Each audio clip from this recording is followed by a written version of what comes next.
A ver, lo que vimos en Wall Street parecía un caos total, ¿no?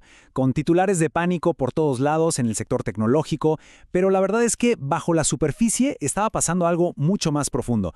No era un colapso, era un gran reajuste. Bueno, vamos a meternos de lleno para entender qué fue lo que pasó en realidad. Y bueno, todo arrancó con una verdadera tormenta en un sector muy específico, el software. Imagínense, un 13% de pérdida acumulada en solo 6 días seguidos de caídas. Para que se den una idea, no veíamos una venta tan, pero tan brutal desde la crisis del COVID. Fue como una sirena de alarma que sonó en todo el mercado. Y miren, esto no es para nada una exageración. Si lo ponemos en perspectiva histórica, la cosa es todavía más seria. La debilidad del software frente al Nasdaq, que es el gran índice de las tecnológicas, llegó a un nivel que no se había visto en más de 20 años, ni siquiera durante la gran crisis financiera. O sea, algo se rompió de verdad. Pero claro, el dolor no se quedó solo en el software. Vimos cómo los gigantes, los famosos 7 magníficos, también recibieron sus buenos golpes. Meta, por ejemplo, ¿recuerdan la euforia después de sus excelentes resultados? Bueno, se esfumó, se borró por completo.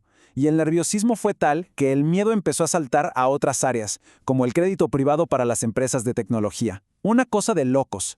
Y uno se pregunta, bueno, ¿qué fue lo que desató toda esta locura? ¿Un mal dato económico? ¿La Reserva Federal?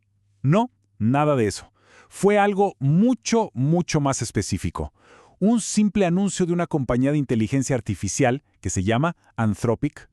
A esto, el mercado lo bautizó como el Shock Anthropic. Y la idea que se metió en la cabeza de los inversores era muy simple, pero a la vez aterradora. A ver, piénsenlo. Si una inteligencia artificial puede hacer el trabajo de un software súper especializado, pero por una fracción del costo, ¿para qué voy a pagar por ese software? El mercado de repente empezó a cuestionar el valor de toda una industria. Así, de la noche a la mañana. Y esa era la pregunta del millón, ¿no? La que estaba en la cabeza de todos. ¿Será que estamos viendo el fin de una era para el software de siempre, todo por culpa del avance imparable de la inteligencia artificial? El mercado, como suele hacer, vendió primero y después se puso a preguntar. Pero acá es donde la historia se pone súper interesante, porque si uno se quedaba solo con los titulares de tecnología, el panorama era, la verdad, bastante oscuro. Sin embargo, si se ampliaba un poco la mirada, la foto era completamente distinta. Miren este contraste, es clarísimo. Por un lado el Nasdaq, que está cargadísimo de empresas de tecnología, cayendo más de un 1%. Pero por el otro, un índice mucho más amplio, uno que no depende tanto de los gigantes tecnológicos, no solo subía, sino que estaba tocando máximos históricos. ¿Se entiende? El punto clave acá es que el mercado en general no se estaba cayendo.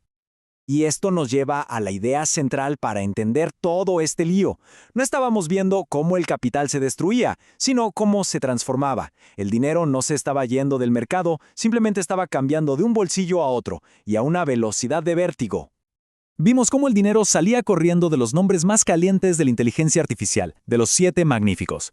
Y la pregunta es, ¿a dónde se fue toda esa plata? Bueno, se fue a sectores que los analistas llaman de calidad y valor. O sea, empresas con finanzas sólidas y precios que parecen más razonables. El ejemplo perfecto fue Apple. Mientras sus pares tecnológicos la pasaban mal, Apple estaba recibiendo un montón de ese dinero, porque se la ve como una inversión más segura, de más calidad. Entonces, queda claro, esto no fue un pánico generalizado. Fue una rotación, pero una rotación violentísima. Ahora, estas cosas no pasan de la nada. Hay fuerzas más grandes, teorías que nos ayudan a entender el contexto, el porqué de un movimiento tan brusco. La primera teoría, que viene de un informe de Bank of America, es que estamos en una era de burbujas técnicas. ¿Y qué significa esto? Que distintos activos pueden entrar en fases de euforia muy rápidas y después, ¡pum!, correcciones brutales. Y todo esto impulsado más por cómo se mueve el dinero que por los fundamentos de las empresas a largo plazo. La segunda teoría es quizás un poco más profunda y apunta a un cambio clave en el ciclo de liquidez global. La liquidez, para que se entienda fácil, es básicamente la cantidad de dinero que hay disponible en el sistema. Y esta teoría dice que un cambio en este ciclo, que en realidad empezó hace meses, ya venía debilitando a los activos que son más sensibles a esa liquidez.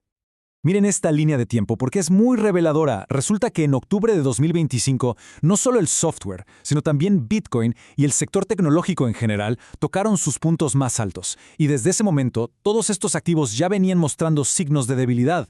O sea que el shock and trumpic de ahora no fue el que empezó el problema, fue más bien la chispa que encendió la pólvora y aceleró una tendencia que ya estaba ahí. Y este gráfico lo deja clarísimo. Mientras que el Nasdaq 100 como índice general se ha mantenido más o menos estable desde octubre, por debajo la historia es muy distinta. Bitcoin, que es uno de los activos que más depende de la liquidez, ha caído un 40%, el software un 30%. Esto demuestra que la debilidad en ciertas áreas del mercado no es algo de esta semana, para nada. Al final del día, todo este evento nos deja una lección importantísima. El mercado no es una sola cosa que sube o baja toda junta. Es más bien un ecosistema, un río de capital que está siempre en movimiento. Por eso, en un entorno con rotaciones tan rápidas, la pregunta clave no es si estamos en un mercado alcista o bajista, sino entender hacia dónde está fluyendo el dinero en este preciso momento. Este fue un informe de RC Call Capital.